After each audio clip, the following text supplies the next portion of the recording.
네, 고맙습니다. 기도하겠습니다. 오늘도 우리의 기쁨이 되시고 능력이 되시고 소망이 되시는 주님, 그 주님을 만나는 거룩한 예배, 그 주님에게 합당한 영광을 올려드리는 예배, 그 주님의 선하심과 인자하심을 체험하며 우리 가운데 가까이 계심을 느끼며 감사하는 예배, 우리의 간구와 소망이 하나님의 보좌에 상달되고 하늘의 문이 열리고 은혜의 단비가 내리고 하나님의 선하심과 긍휼하심을 우리 모두가 경험하는 은혜의 예배가 될 수 있도록 인도하여 주옵소서. 주님을 바라보는 이들, 주께 부르짖는 이들, 주의 은혜를 구하는 이들, 주님과 함께 살기를 결단하는 이들, 하늘의 은총과 은혜를 바라며 주님께만 소망을 걸고 살아가는 이들을 하나님 오늘도 만나주시고 이 예배를 통하여 그 주님이 저들을 위하여 예비하신 사랑과 능력과 은총으로 저들의 삶을 충만하게 채워주시옵소서. 예배하는 기쁨이 있게 하여 주시고 주님 때문에 우리의 삶에 참된 소망의 길이 열려짐을 경험하게 하여 주시옵시며 이 예배를 통하여 우리의 믿음이 회복되고 우리의 영이 살아나고 하나님 안에 다시 세워지는 은혜의 역사가 있게 하여 주옵소서. 여러 가지 사정과 형편으로 함께하지 못한 이들도 있습니다. 하나님, 육신적인 연약한 가운데 이들도 있고 이러저러한 삶의 형편과 문제 때문에 함께하지 못한 이들에게도 하나님 오늘도 주의 자비하심과 선하심의 은총을 더하여 주시고 주님이 저들의 손을 붙잡으시고 저들을 안아주시고 사랑해 주심을 경험하며 살아갈 수 있도록 인도하여 주옵소서. 이 시간 하나님의 말씀을 전하고 듣사오니 부족한 것을 주께서 가려주시고 하나님의 말씀의 능력과 역사만 나타나는 귀한 시간 되게 하옵소서. 우리 구주 예수 그리스도의 이름으로 기도드리옵나이다. 아멘. 여러분 혹시 상도라고 하는 옛날 드라마가 기억나시는 분이 계십니까? 2001년에서 2002년까지 50부작으로 아주 길게 반영했던 그러한 드라마 이렇게 나와 있더라고요. 그 드라마에 보면 주인공이 등장하는데 임상옥이라고 하는 주인공이 등장을 합니다. 그 주인공이 자기 아버지로부터 귀에 못이 박히도록 듣는 말이 있었습니다. 이러한 말입니다. 장사란 이익을 남기기보다 사람을 남기기 위한 것이다. 사람이야말로 장사로 얻을 수 있는 최고의 이윤이며 따라서 신용이야말로 장사로 얻을 수 있는 최대의 자산이다. 이 이야기를 귀에 못이 박히도록 듣게 됩니다. 거기에 이런 표현도 나옵니다.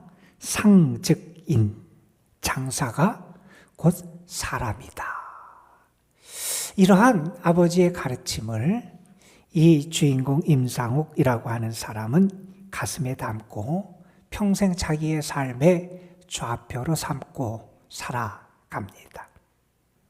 여러분, 여러분의 인생에 좌우명이 혹시 있습니까? 여러분의 신앙에 있어서 늘 잊지 않고 붙들고 살아가는 말씀, 기준, 좌우명이 혹시 있습니까?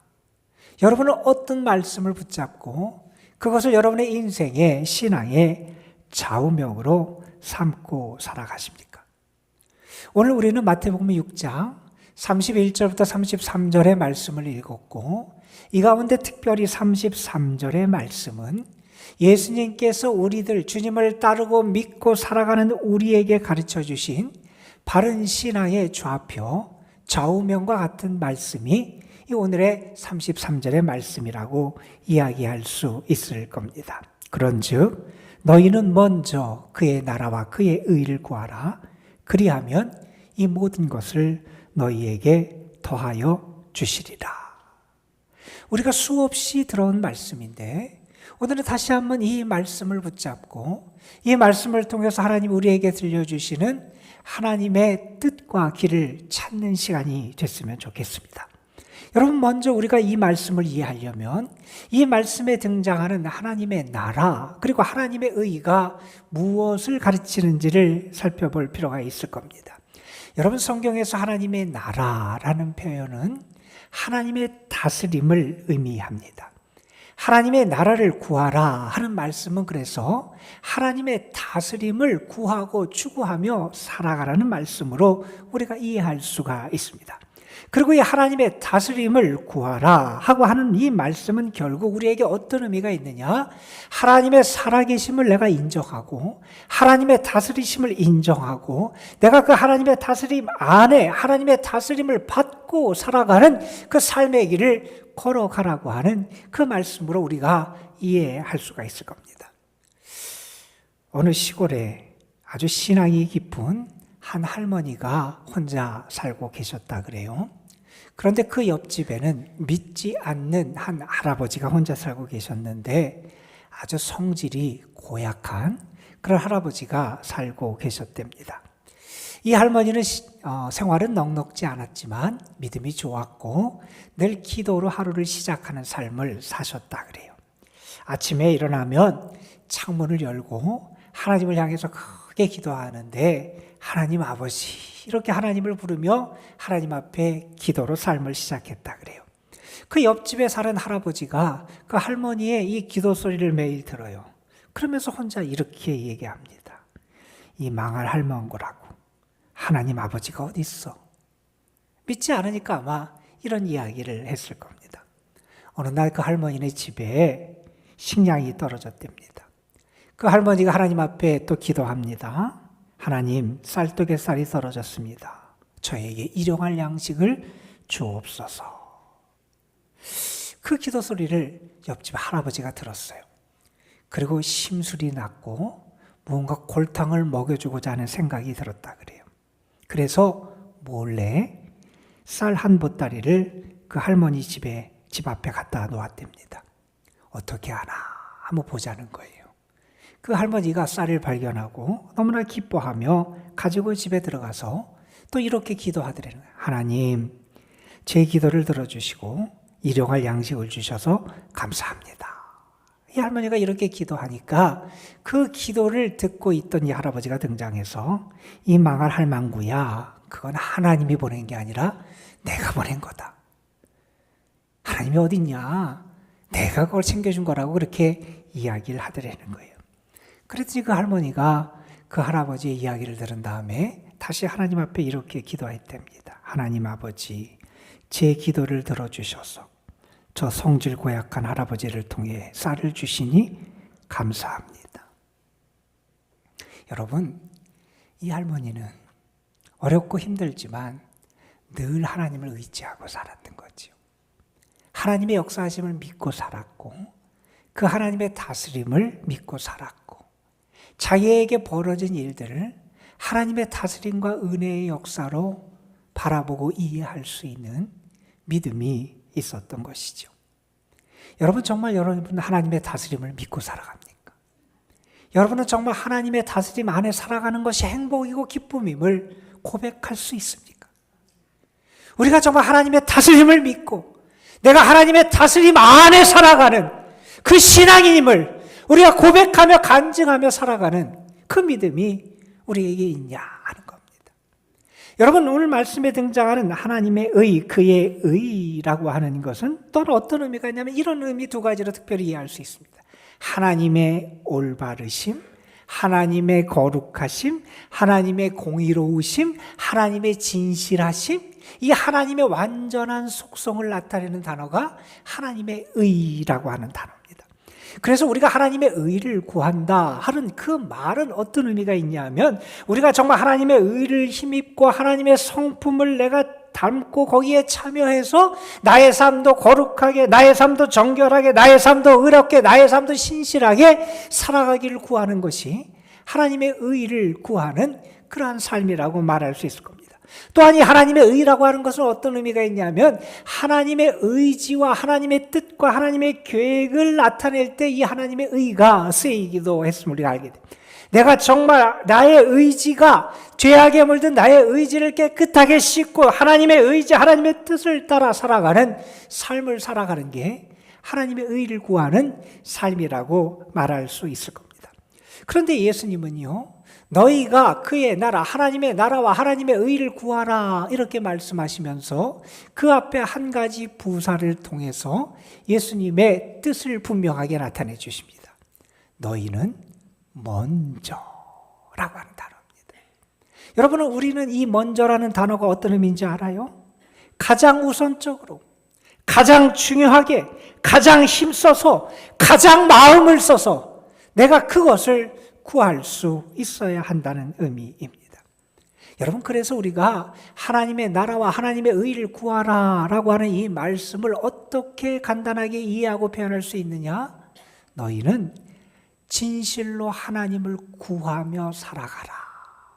하나님을 찾고 하나님을 구하고 하나님을 추구하며 살아가라고 하는 주의 말씀으로 우리가 이 말씀을 받아들였습니다. 하나님을 알기를 원해야 된다는 거예요. 하나님을 경험하는 삶을 살아가야 된다는 거예요. 그분에게 사로잡힌 삶을 살아갈 수 있어야 된다는 거예요. 그분의 성품을 알고 그 성품을 닮으며 그분의 뜻을 따라 살아가는 이 삶을 나의 삶에서 가장 우선적이고 가장 중요한 관심사로 삼고 살아갈 수 있어야 한다는 겁니다.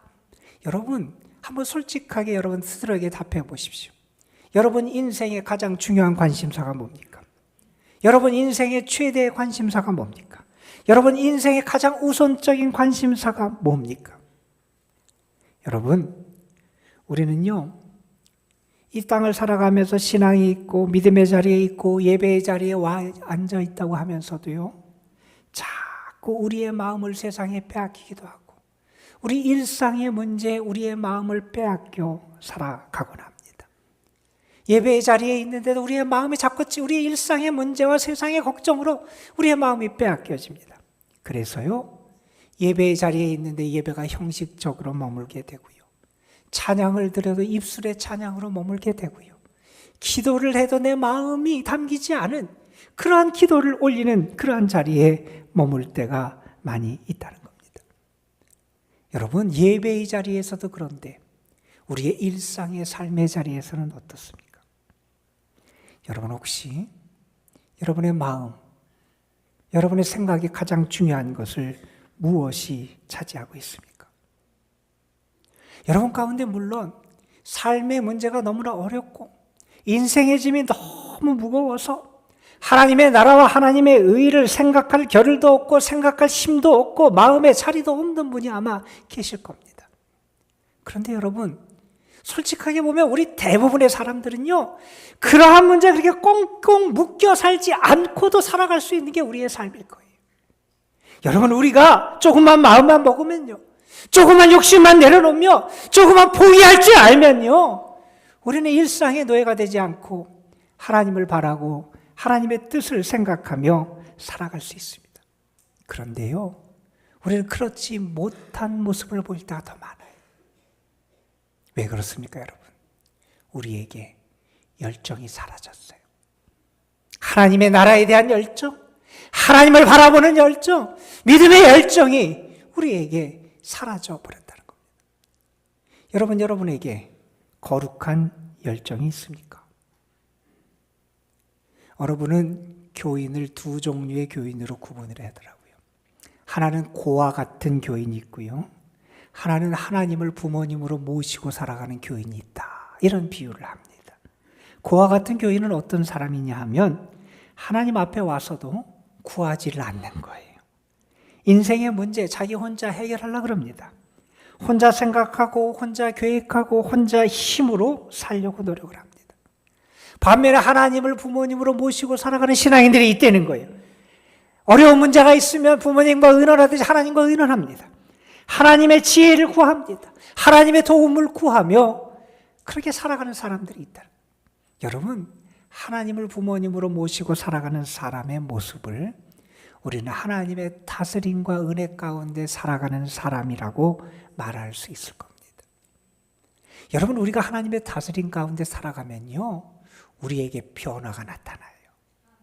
여러분, 로마서 14장에서 사도 바울은 이렇게 우리에게 가르쳐 줍니다. 하나님의 나라는 먹는 것과 마시는 것이 아니요 오직 성령 안에 있는 의와 평강과 희락이다. 여러분, 내가 정말 하나님의 다스림을 받는 하나님의 나라 가운데 살아가면 우리에게 어떤 변화가 나타나느냐? 내가 정말 하나님의 거룩한 성품에 참여하고 하나님의 의를 담는 삶을 살아가게 된다는 거예요. 내가 정말 하나님의 다스림, 하나님의 나라 가운데 살아가면 어떻게 되느냐? 때로 나의 삶의 여건이 지옥과 같고 캄캄한 밤 같은 그러한 삶의 자리에 처해 있을지라도 내 마음속에 하나님이 주시는 평화, 평강이 가득한 삶을 살아가게 되더라는 거예요. 여러분, 내가 정말 하나님의 다스림, 하나님의 나라 가운데 살아가면 어떠한 역사가 우리에게 나타나느냐? 때로 우리의 낙심할 일이 있다는 거예요. 답답한 일이 있다는 거예요. 그런데 하나님이 주시는 기쁨이 내 마음속에 있어서 내가 그것에 짓눌리지 아니하고 살아가는 은혜를 누리게 된다는 겁니다. 여러분, 하나님의 다스림을 받게 되면요, 우리는 하나님을 부모님으로 모시고 살아갈 수 있게 됩니다. 우리가 하나님의 다스림을 받게 되면요, 우리의 마음속에, 삶 속에, 우리의 신앙 속에 주님으로 말미암아 참된 변화의 역사가 나타나게 된다는 겁니다. 여러분, 그것이 너무 좋지 않습니까? 그것이 우리에게 이루어지는 게 너무나 행복하지 않습니까? 그러한 삶이, 그러한 열매가 우리에게 나타나는 것이 너무나 기대되지 않습니까? 그런데 오늘날 신앙인들은 그것이 좋은 걸 몰라요. 그것이 정말 값진 걸 몰라요. 그것이 얼마나 소중하고 가치 있는 삶인지, 은혜인지를 알지 못한다는 것. 그러니 그것을 기대하지 않습니다. 그것을 열망하지 않습니다. 그것에 대한 소망, 기대가 신앙인들 가운데 사라져 버렸다는 겁니다. 여러분, 우리에게 열정이 있고 열망이 있고 또 욕망이 있다고 하는 것은 우리의 삶, 인간으로서의 삶을 살아가는데 아주 중요하고 필요한 요소이기도 합니다.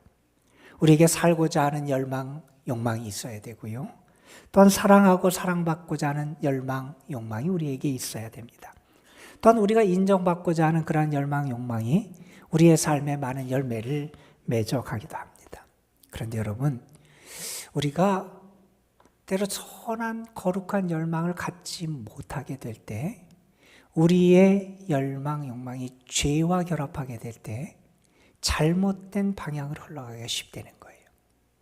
그리고 또한 그것이 우리로 하여금 만족을 모르고 더 조금만 더 하면서 그런 영적인 함정 속에 빠져드는 경우들이 있다는 겁니다. 여러분, 한번 생각해 보세요. 알코올 중독, 마약 중독, 혹은 도박 중독 같은 것을 생각해 보십시오. 그 중독에 빠진 사람이 그 물질이 중독성이 있다는 사실을 모르지 않았을 겁니다. 중독에 빠지게 되면 빠져나오기 어렵다는 사실을 모르지 않았을 겁니다. 그리고 그것이 결국 자기 자신의 삶을 망치고 사랑하는 사람들에게 엄청난 피해를 준다는 사실을 모르지 않았을 겁니다. 근데 아는 것만 가지고 이겨낼 수 없다는 거예요. 그걸 다스릴 수 있어야 돼요. 우리의 열망, 욕망을 바른 방향으로 세워나갈 수 있어야 돼요. 끝없이 추구하며 더 한없이 만족을 추구하는 그러한 한계에서 절제를 통하여 그것을 다스리는 지혜가 필요하기도 합니다.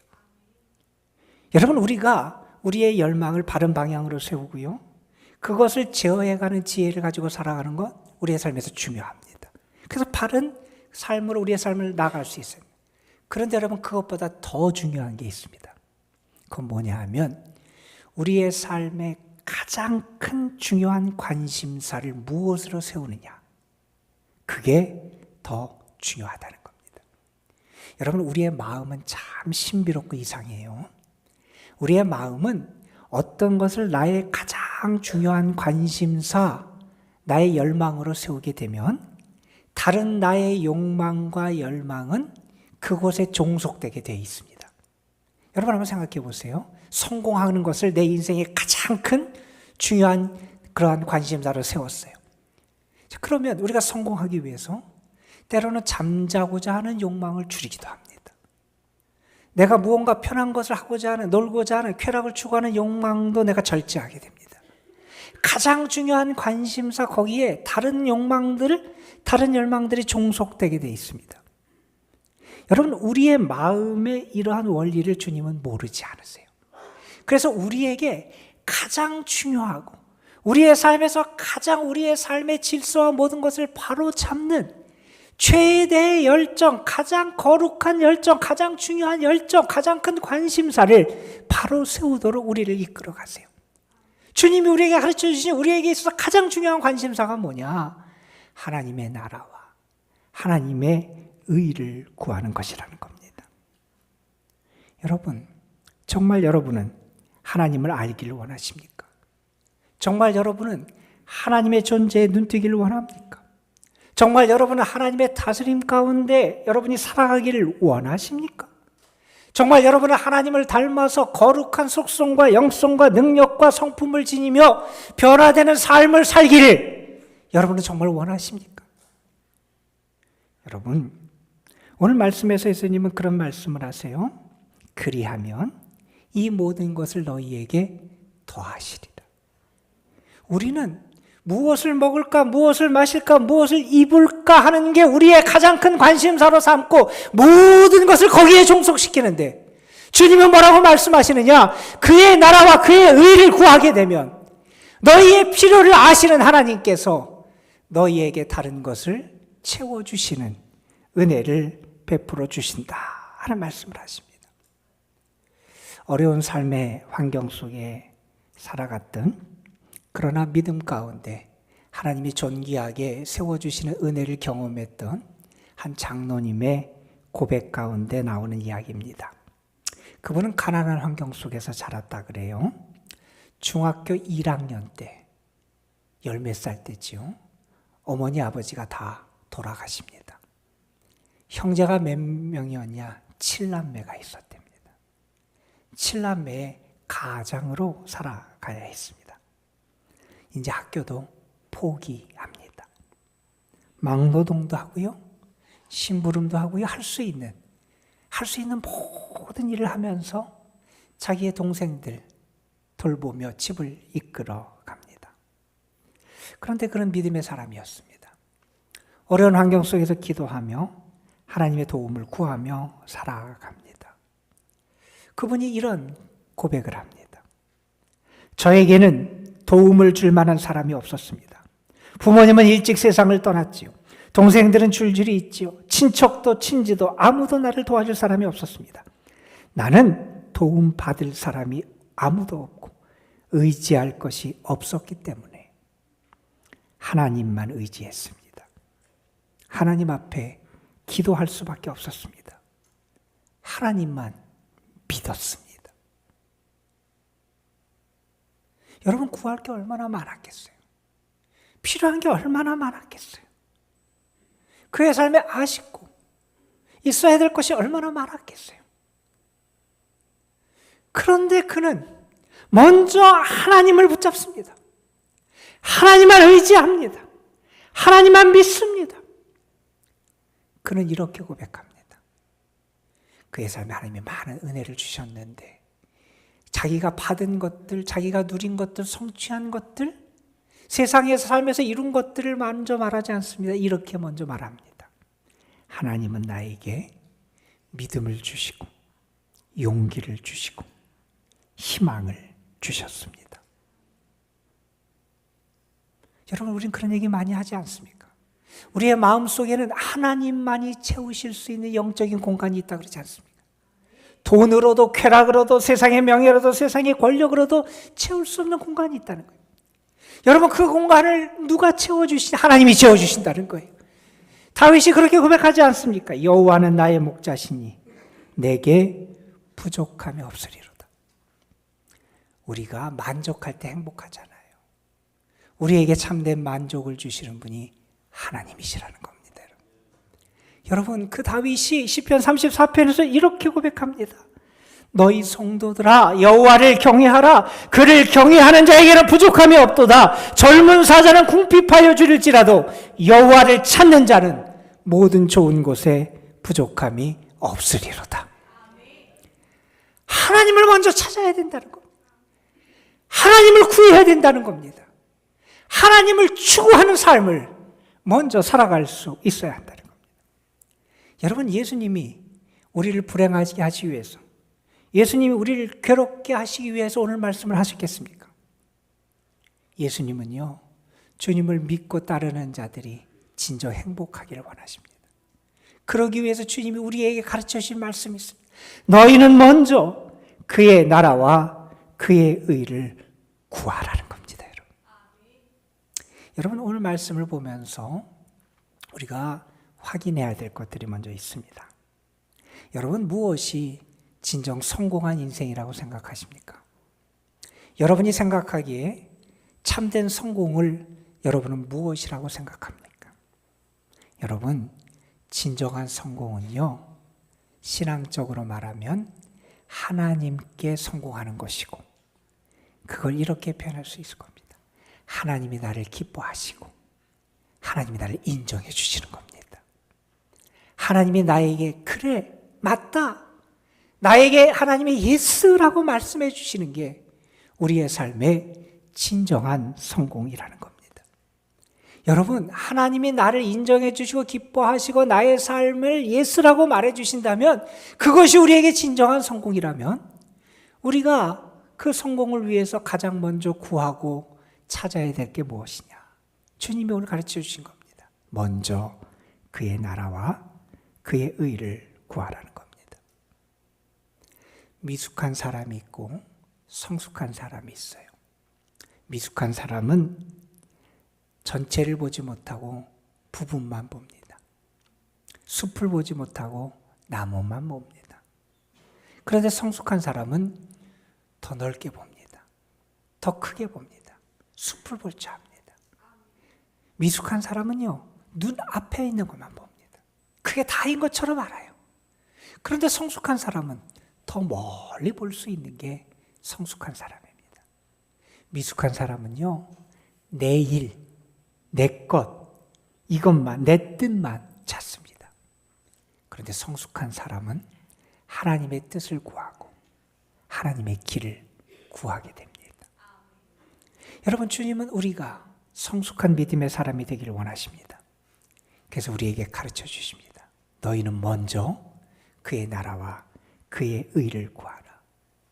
우리의 가장 중요한 관심사가 하나님이 되어야 된다는 겁니다. 하나님의 다스림을 받는 것이 되어야 된다는 겁니다. 하나님의 성품, 하나님의 그 속성을 내가 닮아가는 사람이 되는 것, 그 은혜 가운데 살아가는 것, 그것이 우리에게 있어서 가장 중요한 관심사가 되어야 된다는 거예요. 여러분, 우리가 어떻게 그런 것을 추구하며 살아갈 수 있습니까? 그게 좋은지를 알아야 돼요. 그게 얼마나 가치 있고 소중한지 경험해야 돼요. 저는 여러분이 하나님의 다스림을 경험하는 주의 자녀가 되기를 주님의 이름으로 축원합니다. 여러분이 정말 하나님의 의가 여러분 가운데 역사함을, 그리고 하나님을 닮아가는 그 삶의 행복을 체험하게 되기를 주님의 이름으로 축원합니다. 하나님이 주시는 영적인 변화의 역사가 얼마나 아름답고 귀한지 여러분의 삶을 통해서 체험하게 되기를 원합니다. 하나님이 여러분 가운데 계시고 역사하시는 그 신비한 역사와 그로 말미암은 기쁨이 무엇인지 알게 되길 간절히 소망합니다. 그걸 알면 그것을 우리에게 가져다 주는 하나님의 나라와 그의 의를 구할 수 있게 된다는 겁니다.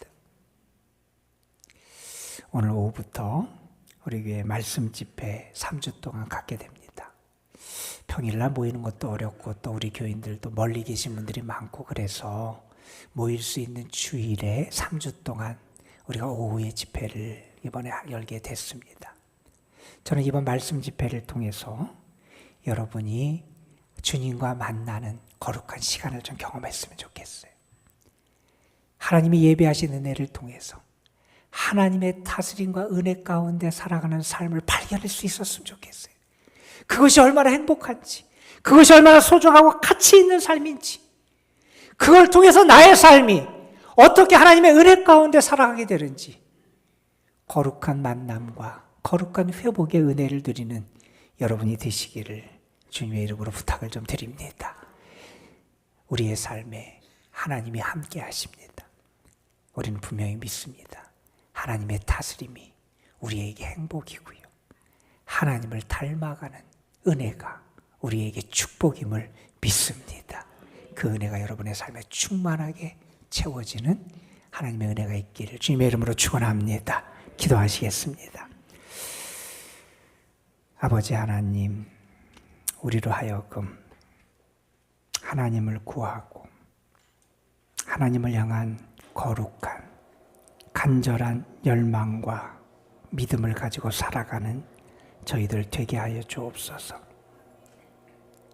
하나님 앞에 서게 하시고 하나님으로 충만하게 채워지게 하여 주시고 하나님의 다스림을 받고 살아가는 삶의 행복과 하나님의 의를 경험하며 하나님이 우리 안에 만들어 가시는 변화의 역사를 체험하며 살아가는 삶이 얼마나 가치 있고 행복한 것인지 경험할 수 있는 저희들 되게 하옵소서.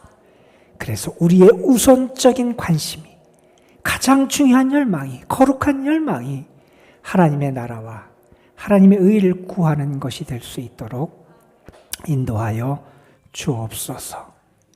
오늘 오후부터 우리가 거룩한 시간을 갖게 됩니다.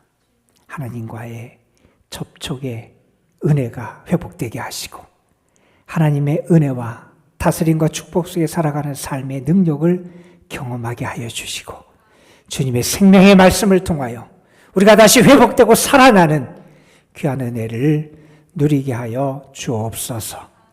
우리 구주 예수 그리스도의 이름으로 기도드리옵나이다. 아멘.